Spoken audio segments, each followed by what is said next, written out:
कई बार सच बोलना झूठ बोलने से भी बड़ा पाप हो जाता है।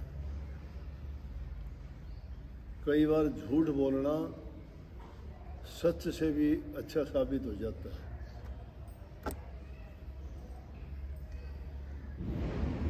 अगर तुमने किसी गलत काम के लिए, कोई स्वार्थ के लिए अगर ऐसा काम करते हो तो वो चीज़ तो दुखदाई होगी।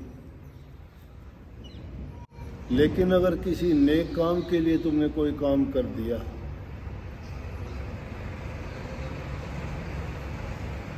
तो बुरा नहीं है। अगर कोई झूठ बोलने से किसी को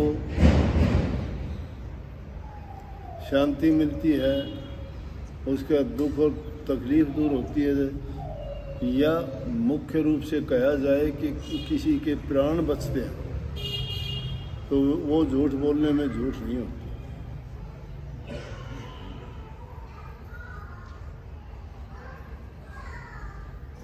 अगर तुमने कोई ऐसी बात कर भी दी, मानो कि आपको कोई भूखा गरीब मिल गया, तुम्हारे पास कुछ है नहीं उसकी मदद करने के लिए, और तुम्हारे दिल में उसके प्रति दया इतनी है कि मैं क्या करूं,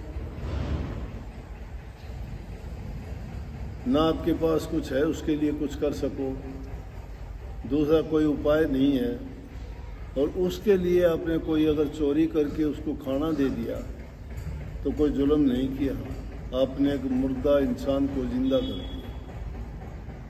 वो झूठ चोरी नहीं है, अच्छा काम किया। तो ऐसी बातों को पाप कर्म मत समझा करो।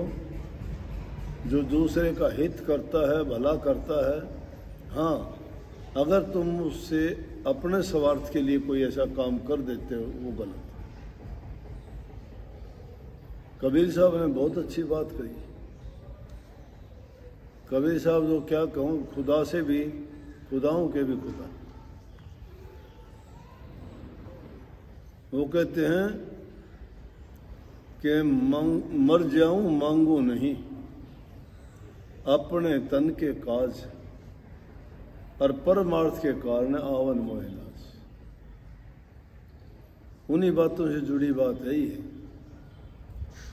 कि किसी के आगे हाथ फैलाना बहुत गलत है। किसी से क्यों मांगो? मांगना तो ऐसा है जिस प्रकार से मर जाना, लेकिन वो कहते अपने लिए नहीं मांगता मैं। अपने लिए मांगूं तो मर जाने के बराबर है, कि अपने लिए नहीं मांगूंगा, मर जाना पसंद करूंगा। इतना उसमें आत्म सम्मान है कि मैं अपने लिए नहीं मांगूंगा, प्राण चले जाओ, लेकिन दूसरे के जिससे प्राण बचते हैं तो मुझे मांगते हुए कोई शर्म और लज्जा नहीं आएगी, मांगे लूंगा। और मांगने पर ही कही कि मांगण मरण समान है, मत कोई मांगो भीख। मांगण से मरना भला दिए सदगुरु की सी, कि उसे मांगने से तो मरना अच्छा है। कोई भी किसी से भीख मत मांगो। परमात्मा ने आपको सब कुछ दे रखा है, मेहनत पे आप विश्वास करो, अपना काम स्वयं करो। किस लिए मांगते हो? अगर मांगने की जरूरत आप आदत आपने डाल ली तो यूँ समझो कि आप कभी भी फिर उस रास्ते पर मुड़ के नहीं आ सकते। मांगने पर ही इतबार करोगे फिर। तो कहता मांगना तो मर जाने के समान है। ये भीख मत मांगो किसी से। लेकिन आगे ये कह दिया कि इंसान कोई भी अगर मजबूरी है उसको, जो शौक से नहीं मांगता है और मजबूर है, उसका कोई भी कहीं भी कोई मतलब नहीं कोई साधन बढ़ता है, और वो मजबूर हो जाता है कि अब तो मेरा काम मांगे बिना नहीं सरेगा। मांगना भी ये नहीं है।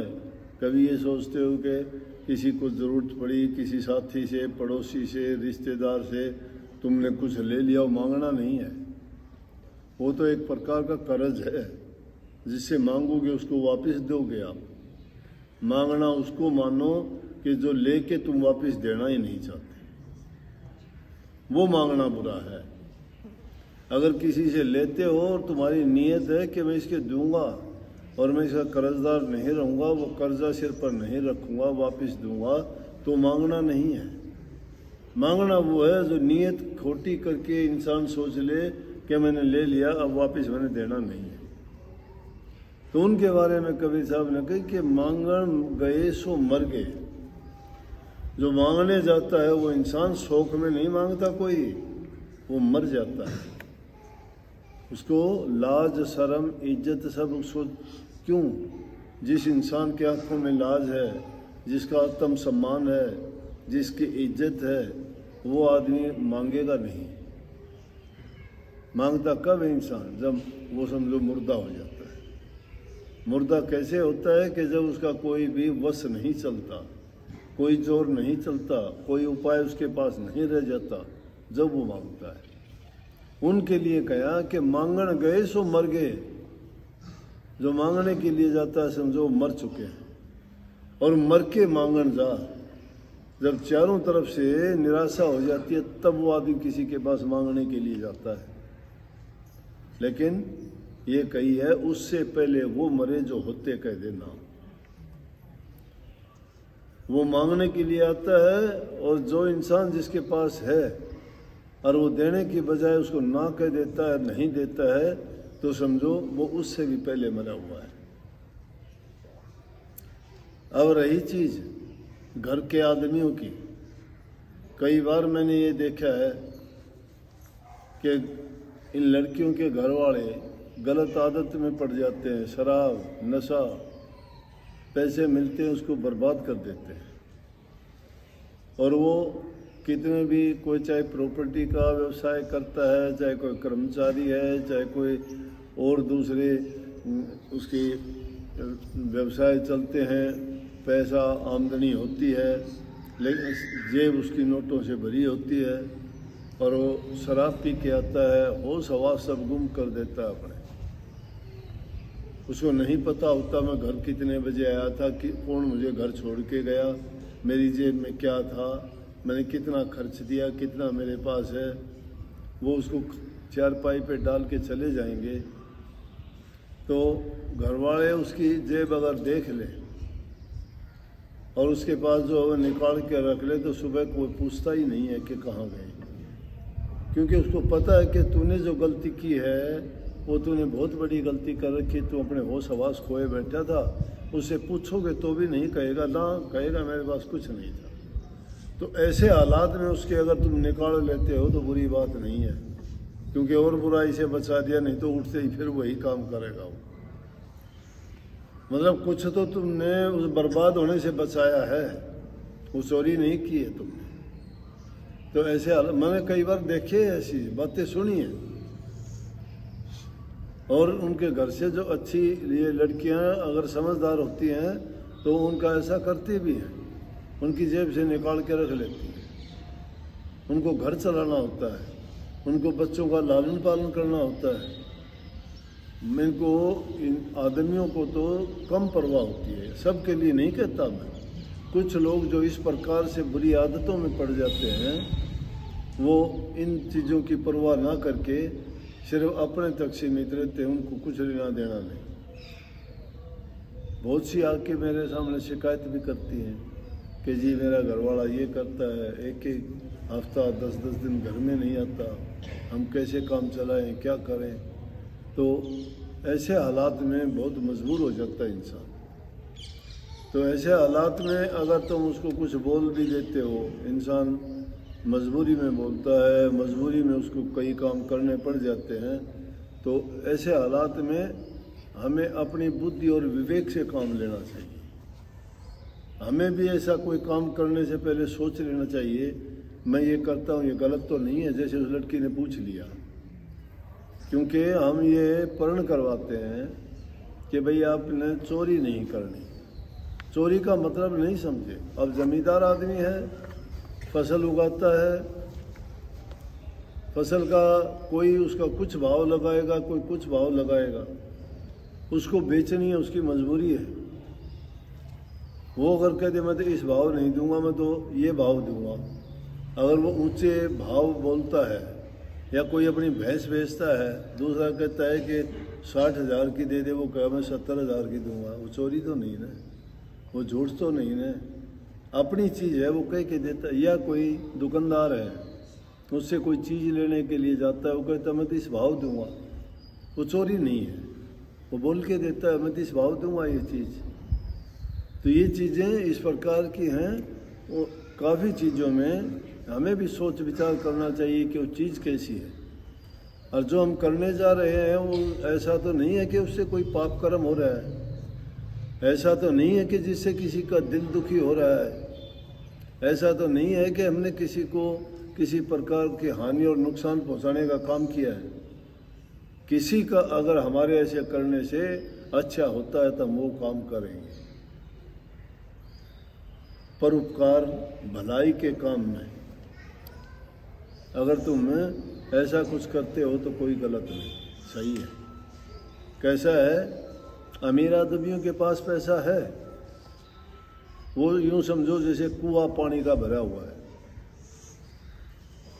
अब पानी पक्षी भी पीते हैं, जानवर भी पीते हैं, इंसान भी पीते हैं, और दूसरे जीव जंतु भी पानी पर निर्वाह करते हैं। पानी आवश्यक है जीवन के लिए, लेकिन पक्षी वहाँ तक नहीं पहुँच सकता, जानवर नहीं पहुँच सकते उस पानी तक, लेकिन इंसान में समझ है। इंसान उस पानी को अगर कुएं से निकाल के और बाहर किसी बर्तन में रख दे, या किसी कोई पानी का हौद बना के उसमें पानी संग्रह करके रख दे, तो उसमें पक्षी भी पिएंगे, जानवर भी पिएंगे, इंसान भी पी लेंगे, पशु पक्षी भी पिएंगे। तो पुण्य हो गया कि नहीं हो गया? पुण्य होया कि नहीं होया?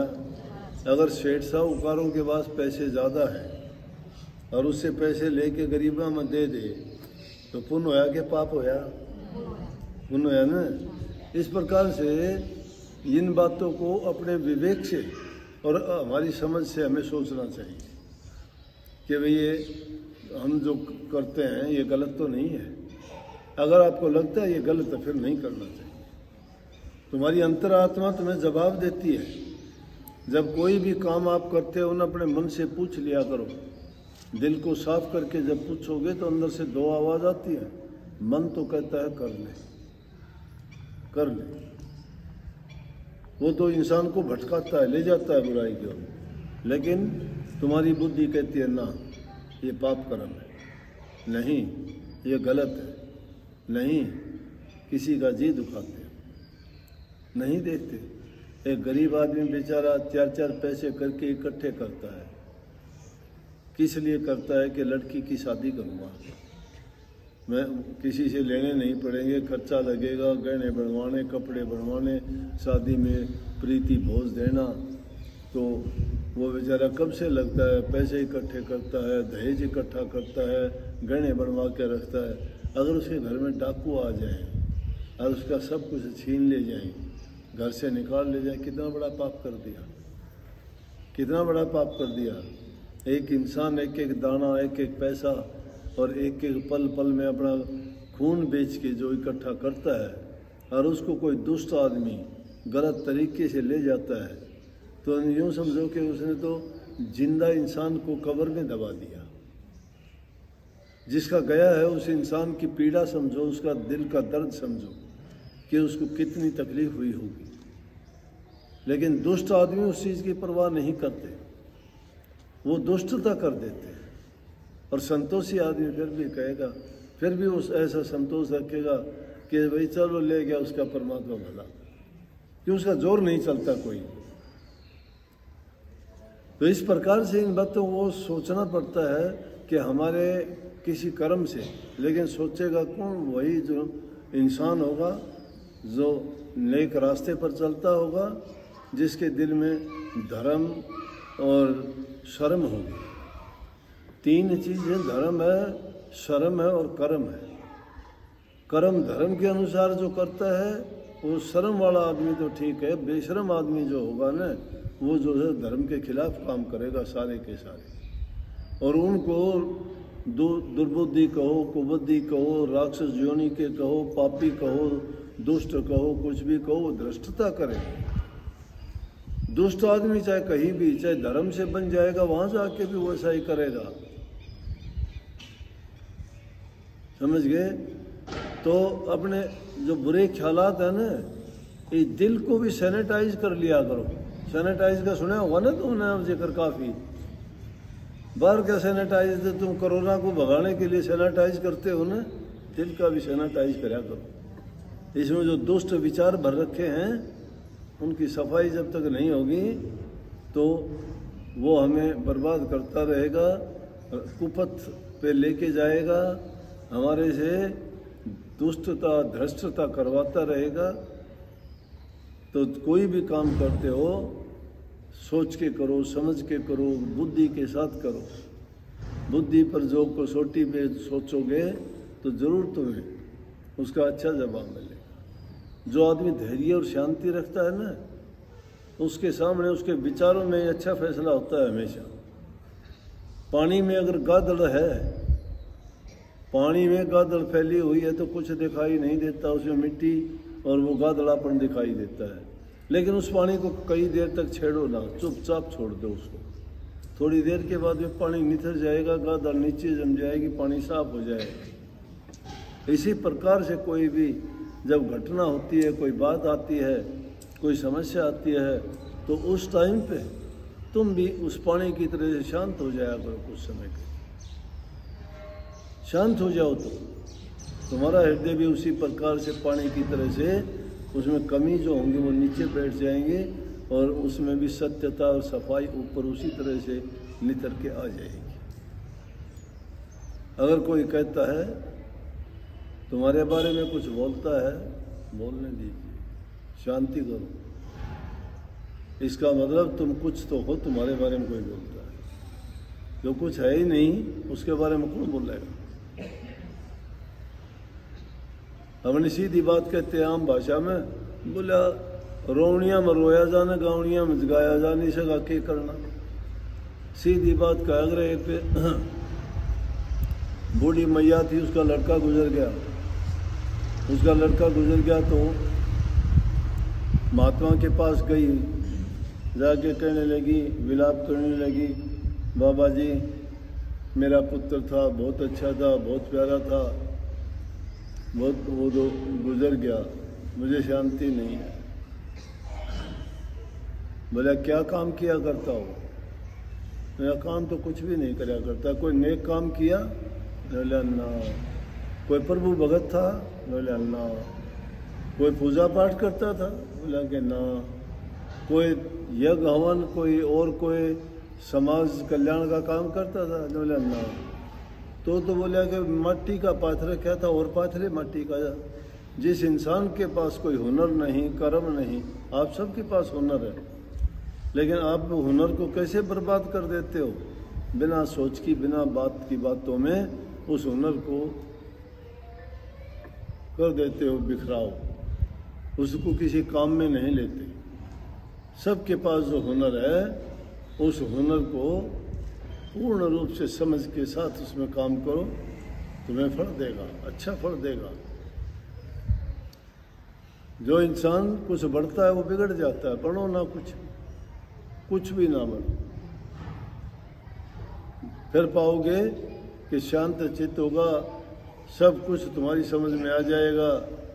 अब ऐसी चीज़ को अगर कोई दूसरा कुछ कहता है वो अपने आप बर्बाद, अपने आप खराब हो। इसलिए मन में शांति रखा करो, मालिक में विश्वास किया करो। जो तुम्हें नाम की दीक्षा दी उस नाम का सुमरण किया करो, ध्यान किया करो, अभ्यास किया करो। अगर आप नाम तो ले लिया, कह देते हो नाम लिया था, या तो कुछ दिन में आगे कहते हो कि भूल गया, चालाकियाँ करते हो। सुमरण कभी भूले से नहीं करते। ध्यान में बैठना तो बहुत दूर की बात है। सत्संग भी समझ में नहीं आता। समझ में जब आए तुम्हारे विचार उस तरफ हों, उसके लिए इंसान सेवा करे। मैंने बताया जींद के सत्संग में कि पहले तन की भक्ति करो। तन की भक्ति तन से सेवा करना। फिर नाम की भक्ति करो। गुरु ने नाम दिया है, उस नाम को किस तरह से कमाना है, उसका सुमरण करना, ध्यान करना। और गुरु भक्ति, गुरु से नाम मिलता है। और नाम की कमाई जब कर सकते हो जब गुरु भक्ति करो। गुरु भक्ति क्या है? गुरु की आज्ञा का पालन करना। गुरु की आज्ञा क्या है? कि तन से नेक काम करो, धन से दान पुण्य करो, मन से अच्छे मीठे बोलो, बूढ़े बुजुर्ग माँ बाप दुखी दीन गरीब की सहायता करो, तुम्हारा जीवन सफल। 3 प्रकार से 3 भक्ति हैं, तन की भक्ति, गुरु की भक्ति और नाम भक्ति। जो इन तीनों भक्तियों को ऊपर खरा उतर जाता है, पहली भक्ति तन की है, तन से सेवा करो। जिसने भी की सब ने, संत महात्मा फकीर, तन की सेवा की। जो तन की सेवा करेगा उसकी पवित्रता आती जाएगी। बाहर से जो पवित्र होगा बाद में पवित्र अंदर से होगा।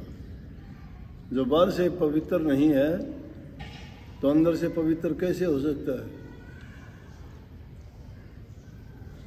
बाहर की सफाई करते हो, अंदर की सफाई नहीं करते। कपड़े रोजाना बदलते हो, किराए के मकानों में रहते हो तो मकान भी बदलते रहते हो कुछ दिन के बाद में। नौकरी पेशा करते हो तो नौकरी पेशा भी बदल लेते हो, वो भी बदलते हो। दिन रोजाना बदल जाता है, समय रोजाना बदल जाता है, तुम्हारी अवस्था रोजाना बदल जाती है, लेकिन विचार कभी नहीं बदलते आप। विचार वही रखते हो। विचार भी तो बदला करो, नेक विचार किया करो, सोचा करो कब क्या होगा जिंदगी का। सब कुछ कर लिया, अब आगे कुछ तो अपने लिए भी सोच लो। जो ऐसा सोचता है वो जीवन का लाभ उठाता है।